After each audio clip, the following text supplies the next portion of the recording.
if you take one dopamine thing away, you need to replace it with something of equal dopamine.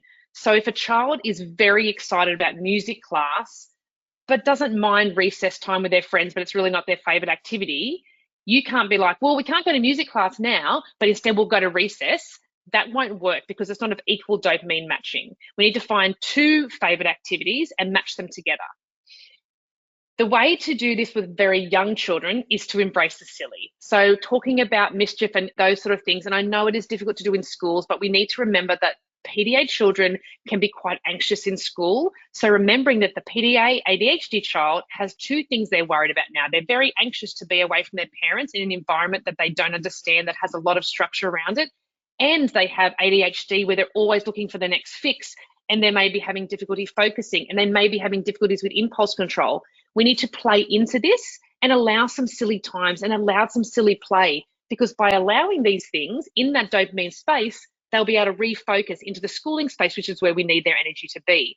So like it says, matching their energy, if you can see they are becoming dysregulated because they need this dopamine hit, we need to be able to provide it, which is why we need to look at what sort of dopamine playbook as teachers can you have within your classrooms to allow children to move into these activities if required.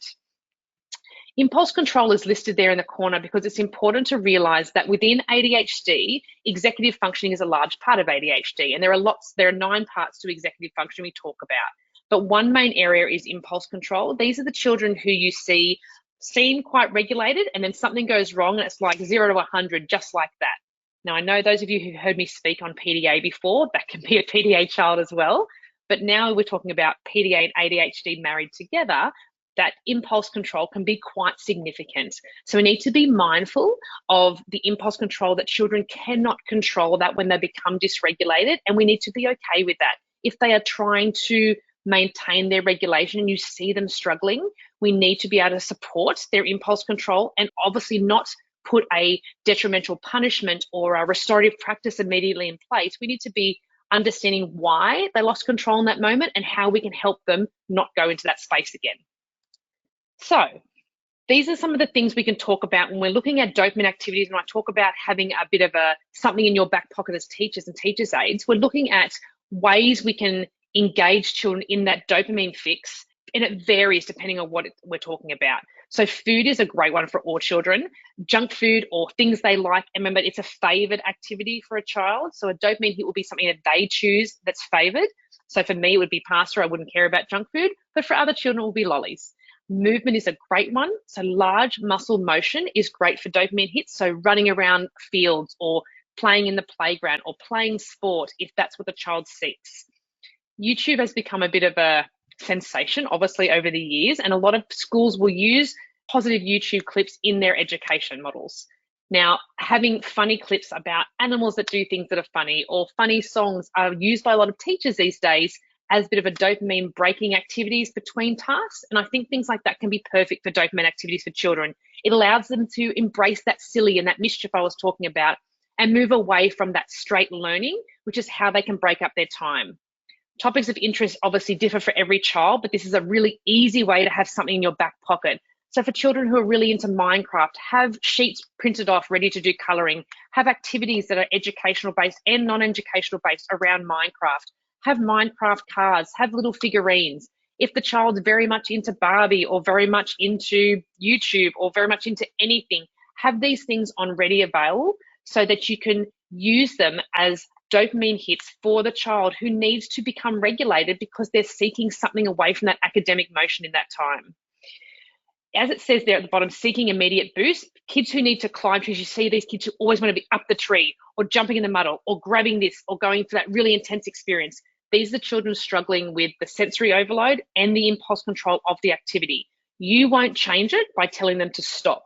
Telling a child who is sensory seeking or dopamine seeking to stop is like a bull at a gate with a red flag, and assuming the child is going to stop because you ask them to.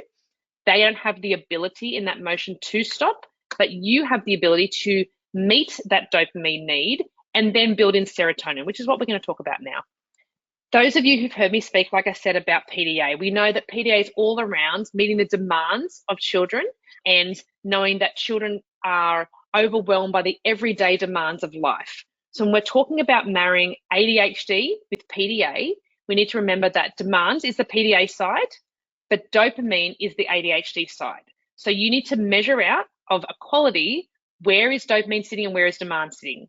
So the dopamine must outweigh the demand if you're talking about how to match the ADHD. If you try and have a child who fears music class, for example, as a demand, and you try and put a dopamine hit underneath it, and the demand outweighs the dopamine, the child won't be able to do that. But if their dopamine hit, such as PE class, outweighs the demand of music class, they will be able to do it, because the dopamine hit in their mind, the perception is that they are winning. Now, as I said at the beginning, dopamine and serotonin are the opposite two neurotransmitters in the ADHD space. Serotonin's all around those purposeful activities that are goal-oriented and they keep you calm and happy. A lot of people associate dopamine with boys and serotonin with girls, which is really not what we want to be doing. We want to know that every person has all four neurotransmitters, but I guess activities, these are the slower activities and the calmer activities. They are built around positive relationships and not getting to that escalated point. Once again, for those who've heard me speak, I've talked about females in regards to masking in the PDA space, so please don't misinterpret. A female student who is appearing relatively regulated and not escalated, that they must be doing fine, knowing that PDAs will hold a lot of their anxiety internal, and a lot of girls will do this more prominently than boys. But in the serotonin space, we need to understand that some children prefer serotonin activities over dopamine. Most who are ADHD strong will seek out dopamine. But what we're going to be seeing here is we need to have both to have this evenness between dopamine and serotonin. As it says at the bottom, what we're not going to discuss in depth today, but serotonin deprivation is when you don't have anywhere near enough serotonin coming in. Remembering that serotonin is from nature activities and art and craft and those calming moments. It can trigger excessive cortisol. So if you don't have enough calm and happy coming in, you end up in that depressive space, and then you end up in this negative loop. I have 100% experienced this with my own daughter, and it can be very detrimental for a child that struggles to come into that happy space and is unable to do those happy activities that keep them regulated. They definitely end up in a depressive space where they end up in this loop about, why can't I do it? Why aren't I good enough? Why don't I have this? Why is it so hard for me? And you can't get them out of that loop by just saying, well, let's go and do this fun activity, because they are stuck in their own loop.